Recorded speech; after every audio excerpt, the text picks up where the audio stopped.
جو ہے وہ آپ کو فرسٹ ایڈ ٹریننگ میں جو ہے وہ دی جاتی ہیں, اور یہ ٹریننگ گھر میں ہر شخص کے پاس ہونی چاہیے. ضروری نہیں کہ آپ نے میڈیکل پڑھی ہو یا نہ پڑھی ہو, لیکن آپ نے ایک شخص کی جان کیسے بچانی ہے اس کی ٹریننگ لینا آپ کی ذمہ داری ہے. اور جو لوگ بھی اس طرف آنا چاہتے ہیں, میری گورنمنٹ سے بھی اپیل ہے کہ آج کے دن کے حوالے سے ہمارے جو ینگسٹرز ہیں کم سے کم ان کے لیے یونیورسٹیز میں, کالجز میں فرسٹ ایڈ کی جو ٹریننگ ہے وہ فری کی جائے, اور یہ تمام لوگوں کو جو ہے فرسٹ ایڈ ٹریننگ جو ہے وہ دی جائے کہ ہم کسی کی جان کیسے بچا سکتے ہیں. سب سے بڑا,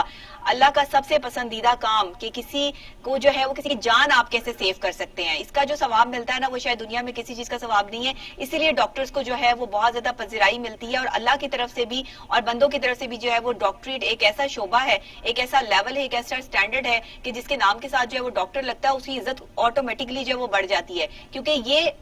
جب آپ کسی کی جان کو بچاتے ہیں, سیو کرتے ہیں, چاہے مینٹلی سیو کر رہے ہوں چاہے فزیکلی سیو کر رہے ہوں, لیکن جب آپ سیو کرتے ہیں تو یہ آپ کے نیک کاموں میں سے ایک بہترین کام ہے جو اللہ کو بھی پسند ہے. تو اس لیے آپ یہ کام سیکھیے, آپ فرسٹ ایڈ کی ٹریننگ جو ہے وہ لیجئے, اور خاص طور پر جو ہے وہ اپنے گھر والوں کو اور ارد گرد کے اور لوگ اگر کبھی بھی کہیں آپ راستے میں جا رہے ہوں کسی کو ضرورت پڑ جائے تو آپ انہیں سیو کر سکتے ہو. یہ تو تھی آج کی جو ہے وہ بات جو ہم نے 14 ستمبر کے حوالے سے جو ہے وہ آپ کے ساتھ جو ہے وہ شیئر کی. آپ کو پتا ہے کہ کچھ سائنس اینڈ ٹیکنالوجی کے حوالے سے بھی ہمارے پاس جو ہے وہ خبریں ہوتی ہیں آپ کو دینے کے لیے اور آپ کے ساتھ جو ہے وہ شیئر کرنے کے لیے. پھر کچھ جو ہے وہ انٹرسٹنگ نیوز بھی ہمارے ساتھ ہوتی ہیں, وہ بھی میں آپ کے ساتھ جو ہے وہ شیئر کرتی ہوں.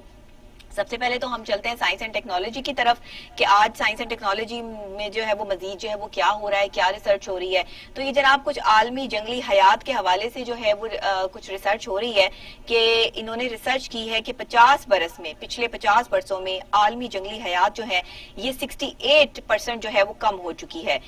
WWF کی یہ رپورٹ ہے جو سامنے آئی ہے, جس میں جنیوا میں world wild fund for nature جو ہے نے اپنی ایک تازہ رپورٹ میں یہ ایک خطرناک قسم کا بھی آپ اس کو کہہ سکتے ہیں اور ڈیفرنٹ قسم کا بھی کہہ سکتے ہیں کہ یہ خبر دے دی ہے, انکشاف کر دیا ہے کہ 1970 کے بعد سے اب تک کرۂ ارض پر جنگلی حیات میں تقریباً جو ہے وہ 68% جو ہے یعنی 2/3 کمی واقع ہو چکی ہے. اور یہ تباہ کن جو کمی ہے گزشتہ 50 برس میں ہوئی ہے, جن میں ممالیوں, پرندوں, جل تھیلیوں اور رینگنے والے جانور اور حشرات سمیت دیگر اقسام کے جانور اس میں شامل ہیں جو کہ اب کرۂ ارض پہ موجود نہیں ہیں. عالمی ذرائع ابلاغ نے اسے جنگلی حیات کے منہ کے بل گرنے سے تعبیر بھی دے دی ہے, اور دی لانگ پلانٹ یعنی زندہ سیارہ جو ہے کی رپورٹ برائے 2020 کے مطابق افریقی ہاتھیوں سے لے کر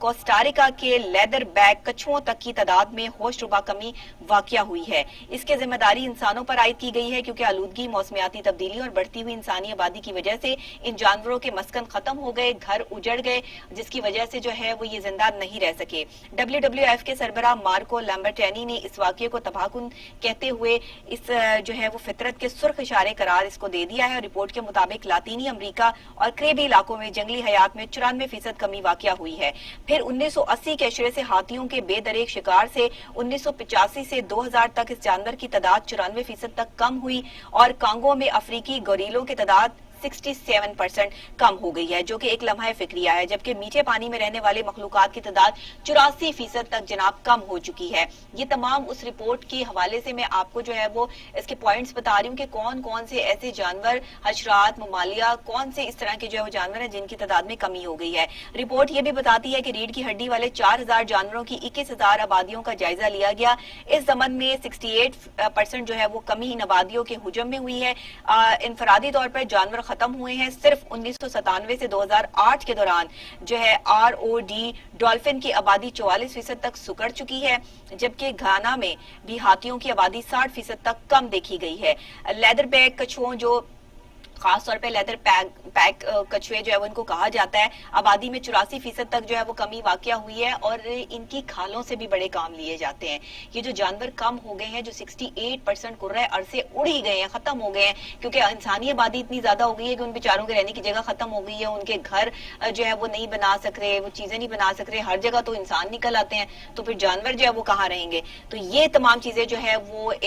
جو سائنسدانوں نے ایک ریسرچ کی ہے اس پہ اس کو خطرناک ترین چیزیں جو ہے وہ قرار دے دیا ہے کہ یہ کوئی اچھی چیز یا اچھے سمٹم جو ہے وہ نہیں ہے. اس کے علاوہ جناب اگر ہم بات کر لیں ڈیو کامٹ ڈیجیٹل کیمرے کی, تو ایک ڈیو کامٹ ڈیجیٹل کیمرہ جو ہے وہ 3200 میگا پکسل کی تصویر کھینچ سکتا ہے.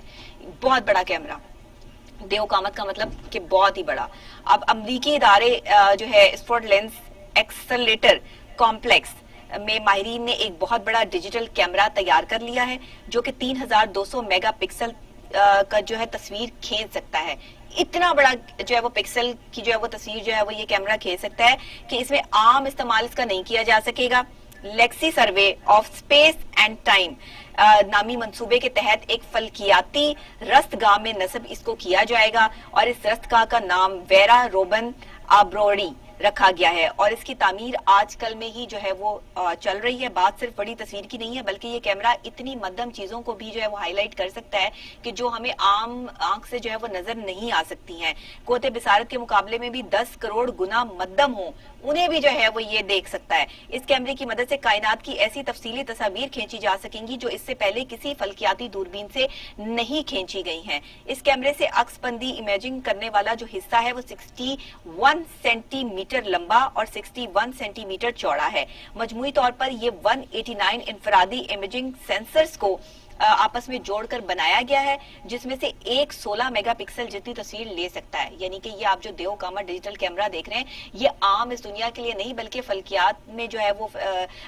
فلکیات میں اس کو استعمال کیا جائے گا اور وہاں سے جو ہے وہ کوئی چھوٹی سے چھوٹی مائنر سے مائنر چیز بھی ہوگی تو یہ اس کو بھی زمین کے ذرے سے نکال کے لے آئے گا. اور آج تک دنیا میں اس طرح کی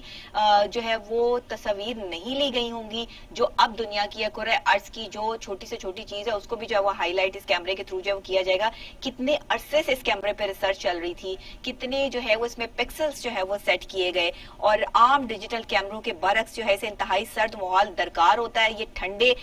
جو ہے ماحول میں جو ہے وہ رہنے والا کیمرہ ہے. یہ گرمی بالکل جو ہے وہ برداشت نہیں کر سکتا. یہ منفی 150 ڈگری فیبرن ہائٹ پر کام کرتا ہے. تاہم یہ اتنا طاقتور ہے کہ بہت دور اور انتہائی مدھم چیزوں کو بھی بہت صاف طور پر دیکھ سکتا ہے. یہ بالکل ایسا ہی ہے جیسے انسانی آنکھ ہزاروں میل دوری سے ایک موم بتی کو جلتا ہوا دیکھ سکتی ہے. تو یہ آپ دیکھیں کہ یہ کتنا مطلب کریٹیوٹی دکھائی ہے اس پر جو ہے وہ سائنٹسٹ نے اور اس کو جو ہے وہ کام کیا ہے. یہ سائنس اینڈ ٹیکنالوجی کی ترقی ہے جو ہم نے آپ کو جو ہے وہ دکھائی ہے کہ ان چیزوں پر جو ہے وہ کام ہو رہا ہے. اس کے علاوہ انٹرسٹنگ کیا ہو رہا ہے, ڈفرینٹ کیا ہو رہا ہے, تو جناب ڈفرینٹ یہ ہو رہا ہے کہ بیلجیم کے ایک میئر کا دل 80 سال بعد فوارے سے دریافت ہو گیا. سوچیں, ہے نا انٹرسٹنگ بات. اب یہ کیسے ہوا, اس کی تفصیل کیا ہے, اس میں ذرا چلتے ہیں اور آپ کو بتاتے ہیں کہ بیلجیم میں جناب لگ بھگ 80 برس تک زبان زد عام رہنے والا ایک داستان تھی. گزشتہ ہفتے تصدیق ہوئی ہے اس کی بیلجیم کے ایک شہر کے مرکزی فوارے کے نیچے سے. اور اس میں جو آپ کو بتاتے چلنے کہ شمال میں واقع ایک چھوٹے سے شہر ویریس کے مرکزی فوارے کی مرمت کے دوران ایک صندوق برآمد ہوا ہے جس میں 100 سال قبل فوت ہو جانے والے میئر ڈیوڈ کا دل موجود ہے. ایتھانول میں ڈوبا ہونے کی وجہ سے یہ دل بوسیدگی سے محفوظ رہا ہے. بعض شہری دستاویز اس میں یہ لکھتے ہیں کہ سوارے کے نیچے میئر کا دل دفن ہے اور بڑے بوڑھے بھی اپنے بچوں کو یہی بتاتے رہے. تاہم وقت کی گرد پڑنے سے یہ محض ایک خیالی کہانی بن کر رہ گئی اور جس پر کچھ لوگوں کو اعتبار تھا اور باقی سب لوگ جو ہے وہ اس کو ایک داستانی قرار دیتے رہے. لیکن ڈیوڈ اس شہر کے پہلے میئر تھے. بتایا یہ جاتا ہے 1939 میں دوران ملازمت ایک عمارت سے چھت سے گر کر جو ہے وہ ان کی ڈیتھ ہوئی اور اس کے بعد ان کی خدمات کے اطراف میں ایک فوارہ بنا دیا گیا اور پھر ان کے گھر والوں کی اجازت سے 1883 میں ڈیوڈ کا دل فوارے کے فرش میں دفنایا گیا. اس سے قبل یہ دل ایک طویل عرصے تک ایک آرٹ میوزیم میں بھی رکھا گیا. ڈیوڈ کے بارے میں کہا جاتا ہے کہ اس نے ویرس کی بہت خدمت کی تھی, بہت زیادہ جو ہے وہ اس کے لیے جو ہے وہ اپنی خدمات سر انجام دی تھی جس کی وجہ سے وہ میئر رہے تھے. فرانس نے آزادی کے بعد سے 1830 میں دوبارہ وہ منتخب بھی ہو گئے تھے میئر. تو ان کا دل جو ہے اس فوارے کے نیچے جو ہے وہ دفن ہے اور یہاں سے جو ہے وہ یہ تمام یہ عجیب سی ڈفرینٹ سی بات ہے کہ ایسا بھی ہوتا ہے کہ 80 سال بعد جا کے صندوق میں سے جو ہے وہ دل برآمد ہوا اور وہ بھی بالکل صاف کلیئر. تو اس طرح بھی ہو جاتا ہے. اس کے علاوہ آپ کو بتاتے چلیں شامی یوٹیوبرز نے بچے کی جنس کے اعلان پر 2.5 کروڑ روپے خرچ کر دیے جناب. یہ ایک شامی جوڑا ہے, یوٹیوبرز ہیں جنہوں نے اپنے بچے کی جنس کے حوالے سے جی جناب خبر دینی تھی اور انہوں نے کیا کیا میں آپ کو بتاتی ہوں کہ مشہور یوٹیوبر میاں بیوی نے اپنے دوسرے بچے کی جنس کا انکشاف دبئی کی سب سے بلند ترین عمارت پہ ظاہر کیا. سب سے بلند ترین عمارت جو دبئی کی ہے اس پر چڑھ کے انہوں نے جی اپنے بچے کی جنس کے حوالے سے جو ہے وہ سب کو بتایا اور اس کے لیے انہوں نے 2 کروڑ 30 لاکھ روپے ادا کیے ہیں اپنی جیب سے. 2 کروڑ 30 لاکھ روپے ادا کرنے کے بعد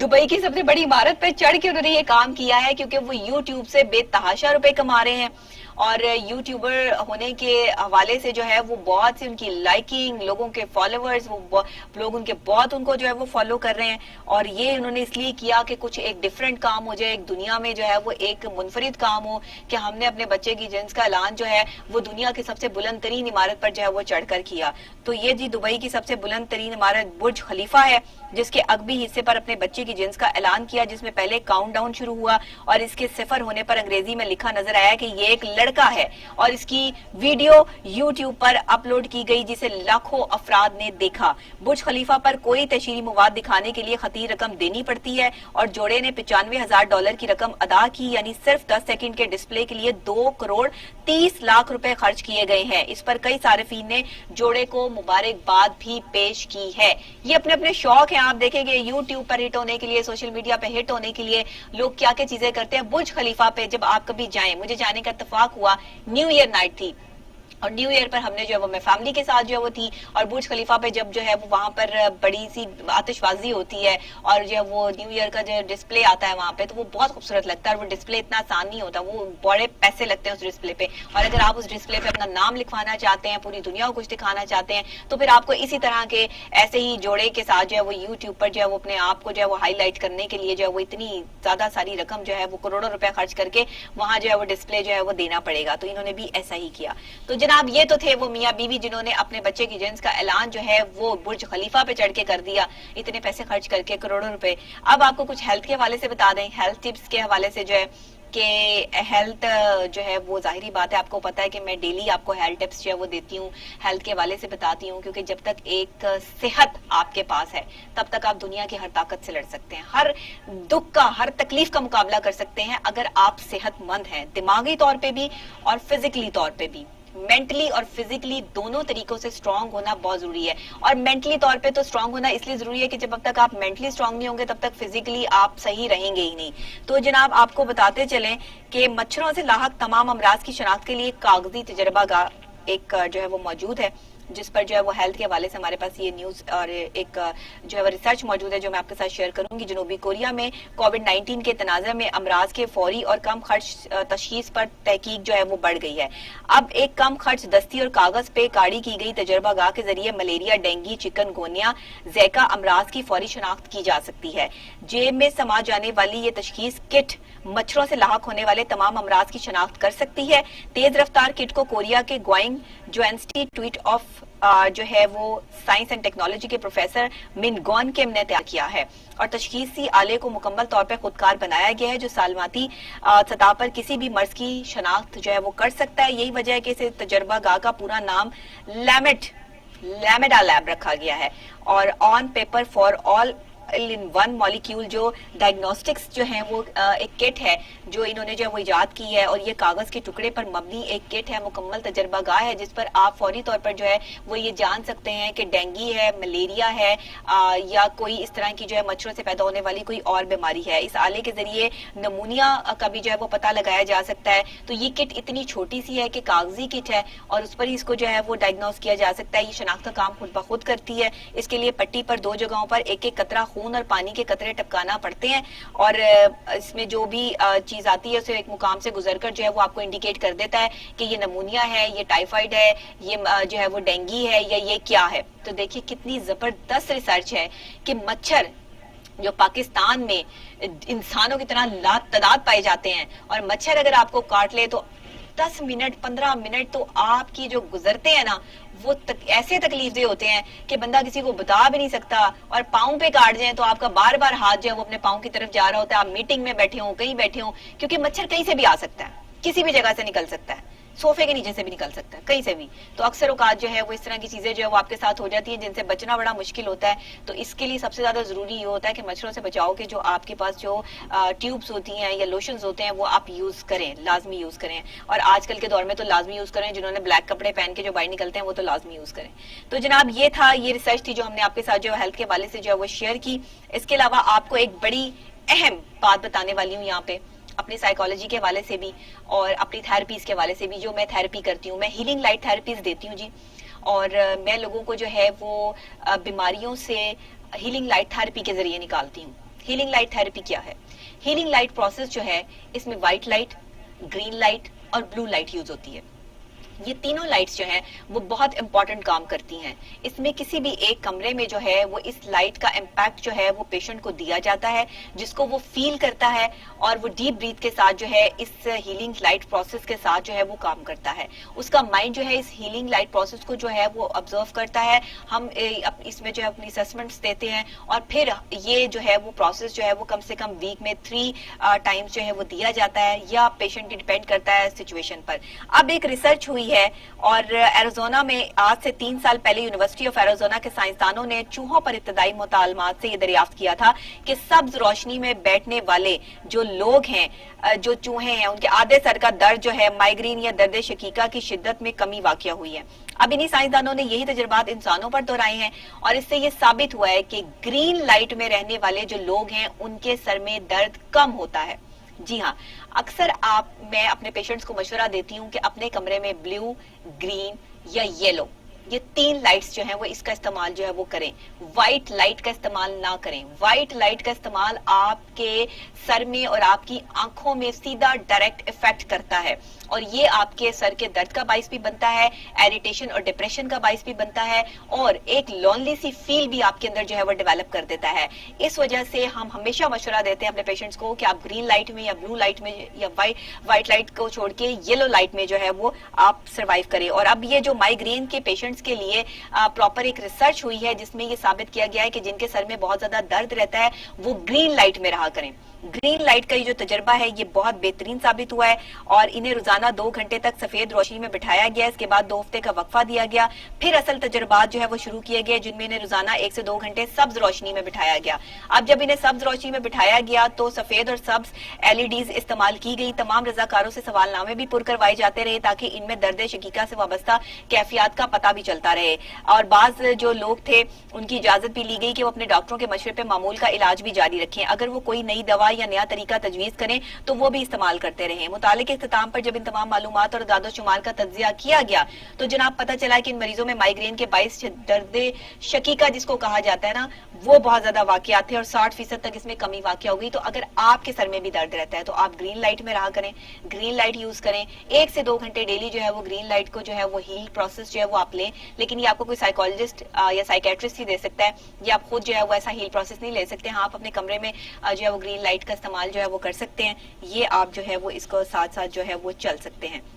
تو جناب ابھی ہمارے پاس سپورٹس ہیں, اور سپورٹس کی خبر جو ہے وہ بڑی اہم خبر ہمارے پاس جنوبی افریقی کرکٹ پر ہے. ایک بار پھر انٹرنیشنل دروازے بند ہونے کی تلوار لٹکنے لگی ہے جناب. تو یہ کیا ہو رہا ہے, اس کی جو میرے پاس ڈیٹیلز ہیں وہ میں آپ کے ساتھ شیئر کرتی ہوں. کیپ ٹاؤن جنوبی افریقی حکومت کی جانب سے کرکٹ بورڈ کے معاملات اپنے ہاتھ میں لینے کے بعد کرکٹ ٹیم کا انٹرنیشنل سٹیٹس ایک بار پھر خطرے میں پڑ گیا ہے, اور جنوبی افریقی حکومت نے 1 ماہ کے لیے تمام سرگرمیاں معطل کرتے ہوئے کرکٹ بورڈ کے معاملات اپنے ہاتھ میں لے لیے ہیں. اور بورڈ معاملات میں حکومتی دخل اندازی کے باعث جنوبی افریقی کرکٹ ٹیم پر پابندی لگ سکتی ہے. اور یہ جنوبی افریقی جو کرکٹ ٹیم ہے اس کو اب سوچنا ہے کہ انہیں اب کیا کرنا ہے. میڈیا رپورٹس کے مطابق جنوبی افریقی سپورٹس کانفیڈینشیل اور اولمپک کمیٹی نے کرکٹ بورڈ میں مداخلت کرتے ہوئے یہ قدم اٹھایا ہے, جس کے بعد جنوبی افریقن کرکٹ جو ہے بحران کا شکار ہو گئی ہے, اور انتظامی کمیٹی کی جانب سے موقف اختیار کیا گیا ہے کہ بورڈ کے معاملات کو درست کرنے کے لیے انکوائری بٹھائی جائے. اب دیکھنا یہ ہے کہ جنوبی افریقی کرکٹ ایک بار پھر انٹرنیشنل دروازے